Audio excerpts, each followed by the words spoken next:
అవుద్ది కానీ maximum try చేస్తా. యా బాబులు స్కూల్కి వెళ్ళారా? ఎస్ వెళ్ళారు.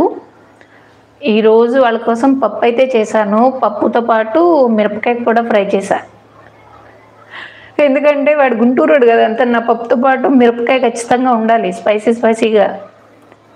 రిషి కోసం ఏముంది అప్పుడా లేప, వాడైతే ఏమి కారం నిండు కదా.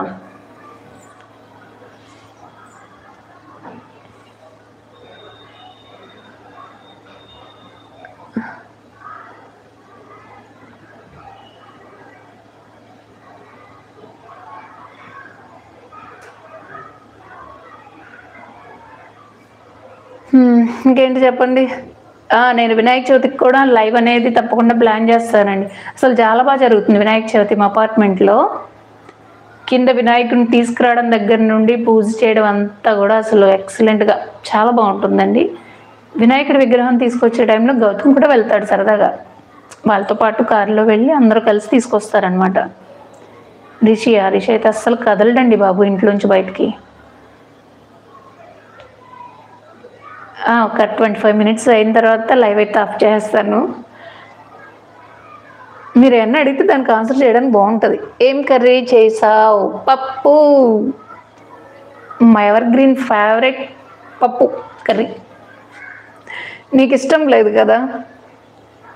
నేను ఎక్కువ చేసేది పిల్లల బాక్సుల్లోకి పప్పు, బెండకాయ fry, egg rice, chicken fried rice, chicken fry, పులిహోర. ఇవే ఆప్షన్స్ నాకు. సంవత్సరం పొడవునా పిల్లల లంచ్ బాక్స్లోకి ఇవే పెడతాను నేను. మీరేమైనా అనుకోండి. దీపుకి వ్యాక్సినేషన్ కోసం వచ్చాం. ఓకే, వ్యాక్సిన్ వేయించాలా? ఎక్కడ? వైజాగ్లోనే కదా. ఓకే, జాగ్రత్త, టేక్ కేర్. అందుకే కాల్ చేయలేదు నేను కూడా. అంటే లైవ్ పెట్టాం కదా, చూద్దాం. నాకు భలే కామెడీగా అనిపిస్తుంది కొంచెం, ఫస్ట్ టైం లైవ్ కదా. అంటే సబ్స్క్రైబర్స్ అందరూ వచ్చి చక్కగా ఏమన్నా అడుగుతూ ఉంటే ఆన్సర్ చేస్తూ ఉంటే ఒక రకంగా ఉంటుంది. నాకు నేనే ఏదో మాట్లాడుతూ ఉంటే ఇంకేంటో. అమ్మో, నేను లైట్ కూడా వేసుకోలేదు ఇక్కడ, అందుకని చీకటిగా ఉంది. ఓకే, మరి బాగాలేదు.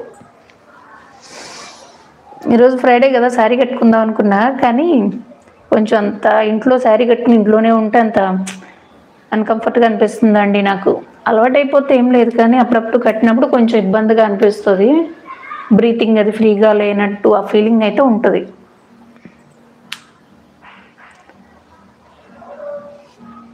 ఓకే సరే, అయితే 25 మినిట్స్ అవగానే లైవ్ అయితే క్లోజ్ చేస్తా. ఓకేనా. ఇందాక చెప్పాను కదా ఒక హెల్తీ టిప్ ఏంటంటే వామ్ కషాయం అండి. పెద్దవాళ్ళకి కాదు, ఇప్పుడు చిన్నవాళ్ళకి కూడా గ్యాస్ ఫామ్ అవడం, అంటే పొట్ట ఇక్కడ గొంతులో పట్టేసినట్టు, ఇక్కడ పెయిన్, ఇట్లా అన్నీ వస్తున్నాయి కదా. వాళ్ళ కోసం ఈ టిప్ అయితే యూజ్ చేయండి, చాలా బాగా వర్క్ అవుతుంది. ఒక స్పూన్ వామ్ తీసుకోండి, ప్రతి ఇంట్లో ఉంటుంది కదా. ఒక గ్లాస్ వాటర్ తీసుకుని వామ్ అందులో వేసేసి సగం నీళ్ళు అయ్యే వరకు మరిగించుకోవాలి. మరిగించి అవి కొంచెం గోరువెచ్చగా ఉన్నప్పుడే తాగామనుకో, ఆ గ్యాస్ట్రిక్ అనేది, అంటే గ్యాస్ అనేది అంటే క్లియర్ అయ్యి చాలా ఫ్రీగా అయిపోతుంది. ఒకసారి ట్రై చేయండి. ఎవరికైనా ప్రాబ్లం ఉంటే కూడా చెప్పండి, వాళ్ళకి యూజ్ అవుతుంది. తర్వాత ఈ ఎసిడిటీ కోసం కూడా నేను ఒక పౌడర్ అయితే ఇంట్లో రెడీ చేసి పెట్టుకుంటాను, అది చాలా బాగా వర్క్ అవుతుంది. ఎగ్జాంపుల్, ఒక 2 స్పూన్లు ధనియాలు తీసుకున్నాం అనుకో, 1 స్పూన్ జీలకర్ర, 1 స్పూన్ సోంపు దోరగా వేగిచ్చేసి మిక్సీలో మెత్తటి పౌడర్ చేసుకోవాలి.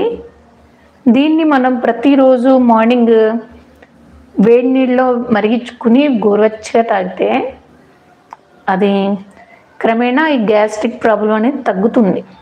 ఎందుకంటే నేను ఫేస్ చేశానండి, ఇదంతా మంటలా వచ్చేసి కొంచెం పెయిన్ అనిపించేది, చాలా వరకు క్లియర్ అయింది. అందుకే మీకు ఇన్నిసార్లు చెప్తున్నా, ఏంటి ఇందాక చెప్పింది కదా మళ్ళీ మళ్ళీ చెప్తుంది అనుకోవద్దు.